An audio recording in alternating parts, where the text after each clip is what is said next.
down to bare block. They're going to leave the cranking cam in there, and they're going to rebuild it and fire it back off again. So as you can see this morning, we did it in 17 minutes and 11 seconds. They were absolutely flying. We're going to go ahead and reset that clock and see if they can beat that 17-minute 11-second mark tonight.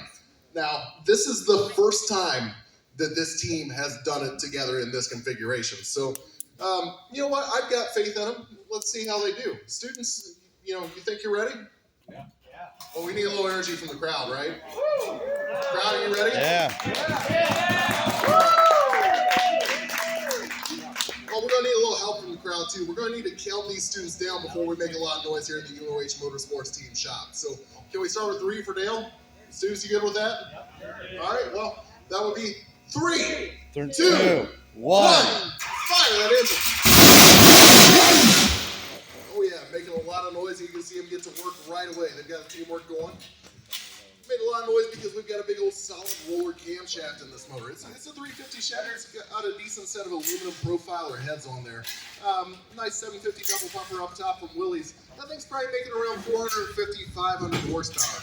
Pretty similar to what you would see in one of our stock cars here, except it's got a 4-barrel instead of a 2-barrel on top of it, and it's got those aluminum heads. So, as you can see, we've got Mr. Alex Ibarra back here. He's going to be the one kind of organizing this crew as they take all these parts, making sure everything goes in its right place and make sure everything happens at the right time. Over here on cylinder head number 2, we've got Brett Bonkowski. We just call him Bonk because that's a little bit of a mouthful. Over there on cylinder head number 1, it's the high side hero, Randy Giroux. He's one of our drivers for these UNOH UMP modifieds. And down there on the bottom is Mr. Hunter Bailey. As you see him dive under there, you're going to feel real sorry for Hunter here in a little bit because that oil pan has to come off, and guess what? It just ran. So it's full of oil, and it's all frothed up. As you can see, he takes a wonderful shower in that Lucas oil. He's honestly gotten pretty good at staying out of the way of that main stream there. But he's still going to come up well lubricated after he's done with this UNOH engine rebuild challenge. I'm good. So you can see the students, they're already hard at work. We've already got valve covers off here. Out comes that distributor. Mr. Alex Ibarra's got it in the back. And you can see Brett over here, he's taking loose all of those rockers. So that's going to set up when this thing goes back together for one of the most challenging parts of this engine rebuild and one of the most critical parts. Like I said, we want to make a lot of noise and we want to make a lot of power for all our visitors and guests. So we put a big solid roller camshaft in this small block Chevy. That's great for the noise and power, but it also means that valve lash has to be adjusted each and every time this engine comes apart. Now, valve lash, I'm sure some of you tech students will know, is the distance from the tip of the roller rocker to the tip of the valve. And it's got to be set in thousandths. And it's got to be set 16 times each time this engine comes apart. So once we go back together, you'll see that's an absolutely critical and nerve-wracking time in this UNOH engine rebuild challenge. So I wanted to introduce you to some of our current students here. If you were here this morning, you probably met him already. It's Mr. Brian Bird. So, Bird, why don't you tell us a little bit about yourself and where you're from and your experiences here at UNOH? Like you said, my name is Brian Bird from St. Louis, Missouri. And oh God, why'd you invite her here? But yeah, I've been on the motor teardown crew for the last about year and a half. And they've taken us all over the place, from Florida to Texas to Indianapolis. And in February, we actually brought this engine and broke a record at the Daytona 500. Our time was 12:57, so they got some. Unreal. He's not bragging or anything. So Brian, you've actually already finished your associate's degree in high performance motorsports here at UNOH. What are you doing now? Why are you still on the team? So right now I'm taking virtual classes towards my bachelor's degree in general business. So I'll be back home in a couple weeks and start working at a shop while I continue my bachelor's degree. So. Yeah, that's one of the great things about UNOH and our 2+2 program there. So you're not limited just to earning the associate's degree in your hands-on, 70% hands-on technical classes. You can go on for about another year and a half and walk away with a bachelor's degree in business administration, marketing, motorsports management, agribusiness. You can really turn it into a career on the business side as well as turning wrenches. Let's check back in on the students over here. Bert, it looks like we've already got both cylinder heads off, and it looks like we're just waiting on a few rod caps to get out. Now, give a big round of applause. Bob's showing off a little bit over there. It's covering the noise of Hunter Bailey down there, absolutely slamming on those rod caps, trying to get them loose. So when all 8 pistons and rods come out of this engine, that's what we consider a teardown. Anything under about 8 minutes is a blistering fast teardown, and I can tell you, there comes piston number 3 and 4. We're just a few seconds away from having this thing torn completely apart and going back together here in the UNOH Motorsports Team Complex. So I'd like to introduce another gentleman who's been absolutely critical to this UNOH Motorsports team, to the university in general, and to this engine teardown. This is our head coach and our associate dean, Mr. Paul Higgins. So Paul, why don't you tell me a little bit about the motorsports team and what students do back here? Well, Chance, the students do everything back here. Build the cars, race the cars, fix the cars, engines, everything back here in the motorsports team is handled by the students. The only thing the students do not do is drive the semis. And that also includes, it breaks their heart when they have to clean the bathrooms and mop the floors and sweep the floors too. So yes, we teach them a little bit of everything, Chance. Yeah, but you know, even the mopping the floors and cleaning the floors, that's real world experience. It's what you're going to experience out on a real race team. So Paul, do these students need a lot of experience coming in to be a part of the race team? There's one requirement for the students to apply to be a member of the motorsports team, and that is that they must be a current UNOH student. We are about education, so experience is not necessary. The goal is to teach students, and that's what we do. Absolutely, and as you were saying that, I noticed we've got a full teardown on this UNOH Engine Rebuild Challenge. Let's give these students a big round of applause for the progress they've made so far in chair mode and finish. So, Paul, you were talking about, maybe not needing a lot of experience to be a part of this UNOH Motorsports team. I'm actually a proud graduate, believe it or not. And, when I was here, I had a teammate, his name was Frankie Foreman. So, Frankie came here, he had never even been to a race before he came to UNOH. Came here, he was a real hard worker, he was here to learn. He put his heart and soul into this motorsports team. So he went from never attending a race to being our head engine builder for these UNOH UMP modifieds, building 700, 750 horsepower motors. After he was done with that, he got the call, he got a great job. He moved down to Nashville, Tennessee, and now he is actually a television host for the show Engine Power on Power Nation. So it just goes to show it's not what you know coming in, it's how hard you're willing to learn, work, and getting everything out of what you're putting into it. Let's talk with another one of our current students over here. This is Mr. Hunter Hagen. Hunter, why don't you tell me a little bit about your background and what you've done with UNOH? Alrighty, I'm Hunter Hagen. I come from Southern Maryland. I came here in 2019, joined the motorsports team in 2021. I do automotive and high performance. I just graduated from that. Now I'm in the hybrid electric program. I got my CDL as well while I was here to hopefully get on a team or do something in high performance. I've been on the teardown team since I started. I think a couple months after that, I asked somebody around here, so how do I get on this? And they were like, you just got to come try out. And ever since then, just like Bird, we've been all over the place to tell people about what we do here and how much fun it is. Well, that's awesome, Hunter. So checking back in on our students here, you're probably hearing a lot of communication between these teams. And that's really similar to what we'll see in the classroom. Racing and motorsports is a team sport. And, the drivers may get all the credit, but it's really the technicians that make the cars go. So you'll hear these students communicate just like they would be in the classroom setting here. So our classes have a 20-to-1 maximum student-instructor ratio. So there's always an experienced mentor leaning over their shoulders, helping them learn. In our classes, which are 70% hands-on. So these students learn to do what they're doing by actually doing it. Check in with another student back here. I'm back here with Sean. Sean, why don't you tell me a little bit about yourself and what you've done for the motorsports team?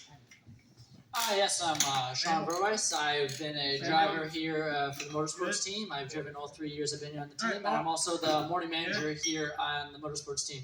I've done a little bit for the team as well as outside of the team. Here at the school, I'm also one of the heads of the esports here at the school that's been recently started, where we went from the smallest club at the end of last summer, and 2 months here, went to the biggest club. So I'm at least part of the iRacing portion here at the school, and I've found every single way to at least be busy. I also have an internship with the narco team here at the school, being a part of a race car. So I've been very busy at least, but I can't imagine anything else. So, Sean, yeah, it sounds like you're a really busy man, and that's some of the best advice I could give the students in the crowd today. Whatever you do, whether it's at UNOH or somewhere else, get involved. Put 110% into it, and you'd be amazed at where you'll be in just a few years. Let's check back into our students here. Looks like we've got both cylinder heads back on. All 8 pistons are back in. You can see Bonky's over here torquing that head down. He's following a very specific pattern to make sure he does not warp that aluminum head. You can see it looks like Randy is getting ready to throw the rockers back on. That's setting us up for that lash adjustment that I told you about earlier.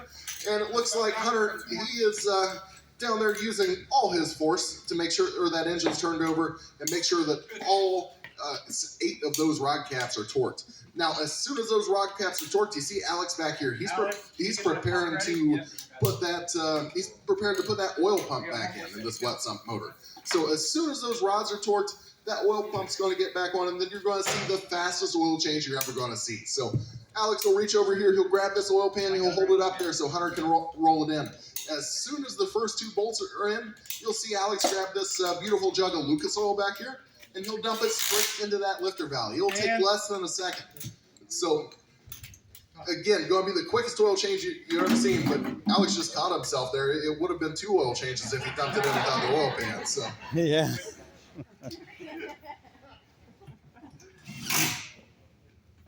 You see Randy and Bonk, they're running those rockers down. As soon as Hunter is done with getting that oil panel on there, as soon as he's done getting that oil panel on there, you'll see him jump up top and he'll start that lash adjustment. There will be a lot of close communication because there's a very specific spot that each of these valves has to be adjusted. The intake is already coming back on. We are only 11 minutes into this teardown, and these students are absolutely flying. Let's give them a big round of applause, cheer them on to the finish here today in the Motorsports Team Shop.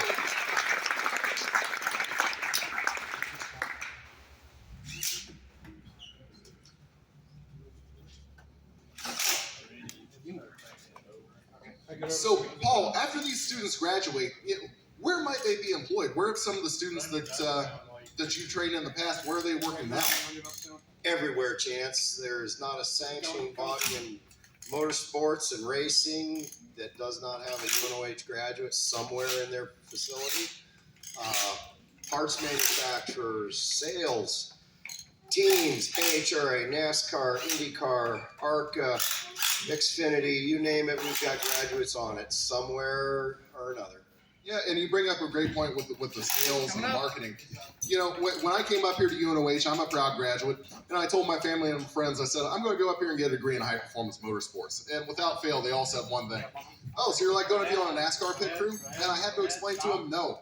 There's so much more to the motorsports industry than just what you see going over the wall on Sunday. Everything from the far can exhaust on a Honda Civic up to the 1471 Root Supercharger on a top fuel dragster. Somebody had to design it. Somebody had to build it. Somebody had to market it. Somebody had to sell it. Somebody had to install it. Somebody had to maintain it. There are tons of jobs in this multi-billion-dollar industry that is the high-performance and aftermarket industry.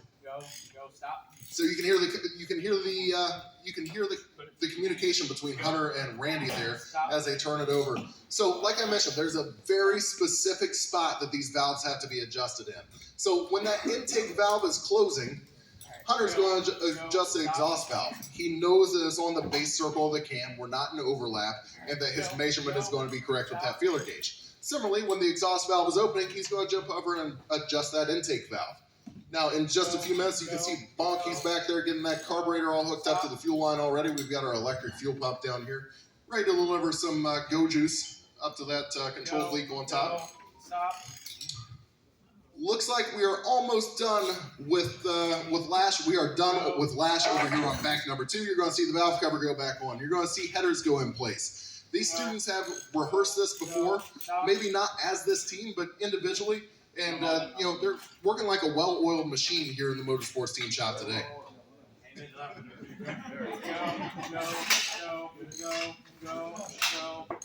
stop.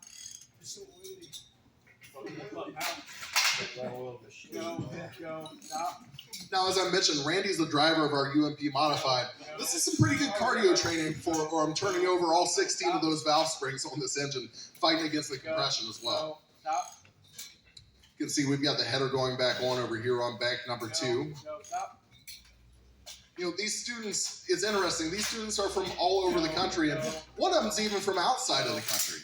UNOH has had students from all 50 states and over 75 different foreign countries. That's how unique and important the programs are here at UNOH. People come from all over the world to take advantage of the opportunities here at UNOH.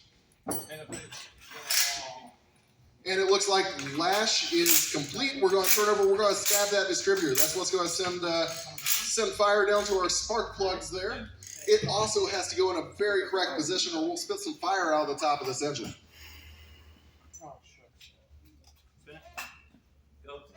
And I just heard the distributor click into place there. He's going to turn it over, make sure it lines up on the valve number 1.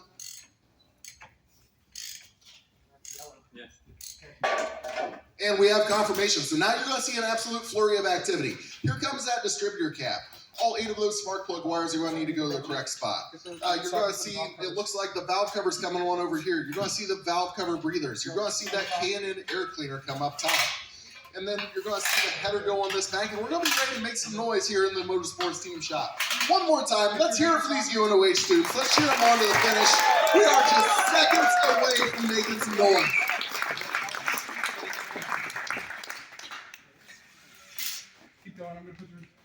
There's that air cleaner going on top. Hunter Bailey's got that secured. Here come the valve cover breathers. Alex Ibarra's back here tightening down the distributor. Doing their final checks. Here we go.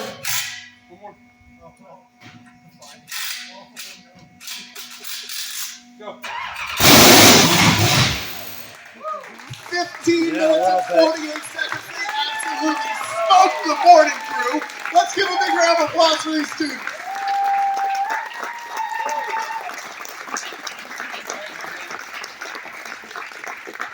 All right. I want to introduce you to these students. We'll start with, drivers always like the attention.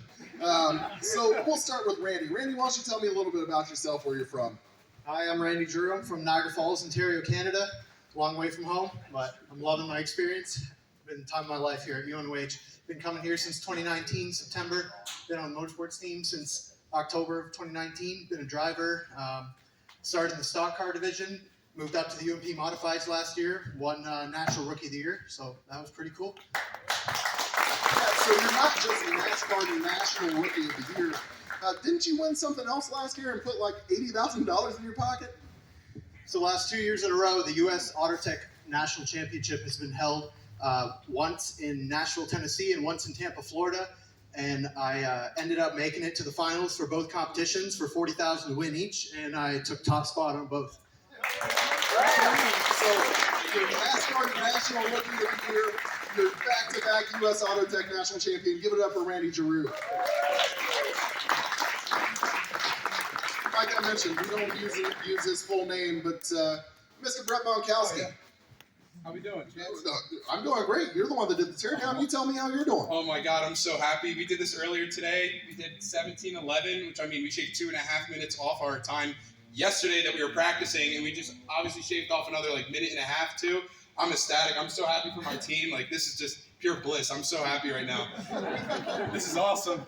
So Brett, this is some great hands-on experience. What are your plans after you graduate? I have a couple plans. Don't exactly know whether I want to go to NHRA or definitely work for somebody who's building engines for powerboat racing, offshore. I would totally love to do that. Anything definitely hands-on with engines though. Well, Bonk, I can't swim, so if you do the boating thing, I won't be one of your customers. Let's give a big round of applause for Bonk. Thank you guys.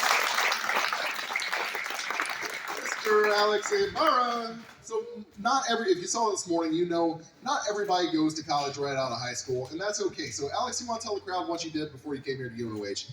All right, so my name's Alex Ibarra. I'm from Lenore, North Carolina, and before I came to UNOH, I was in the United States Marine Corps. Let's give a big round of applause for Alex and for all our armed service veterans and active duty members here today. So, Alex, that was great. How'd the teardown go? What have you done here at UNOH? So UNOH, honestly, anything you can do. I do autocross, drifting now, drag club, literally just get involved with anything. Check your emails. And mainly that's about it. And just doing this, having fun with it. Well, Alex, you're absolutely killing it. I know you got a bright future ahead of you, man. Last but not least, stay away from me. I'm coming over here. It's slick over here, though. So this is Hunter Bailey. Hunter, why don't you tell me a little bit about yourself and what's it like getting covered in that Lucas oil? You know, you just feel like you're part of the engine at that point. You're just in there working with it. You just got to be with it. You are the ninth connecting rod, sir. Yes, that is me. I am. So why don't you tell me a little bit about yourself, where you come from, what your background is, and didn't you get a pretty cool internship opportunity recently? Yeah, so I'm from Bloomington, Indiana. My family, we've been racing dirt tracks since the 90s. I actually I worked for the Lucas Oil Dirt Late Model Series through the school, and the team owner actually introduced me to Jack Cornett, who's the owner of Cornett Race Engines. He's one of the top engine builders in the country for dirt super late models. So he invited me out to his shop 2 weeks ago, and I worked for him for a week during my spring break. And did he have anything to offer you maybe after you graduate? Yeah, he told me when I graduate, come right back to him and he'll give me a job. Isn't that awesome? Let's give a big round of applause for all of our students today. Thank you so much for joining us for our open house. I encourage you to stick around, check out all these cars, check out all these engines, and talk to these students. They'd love to tell you their story.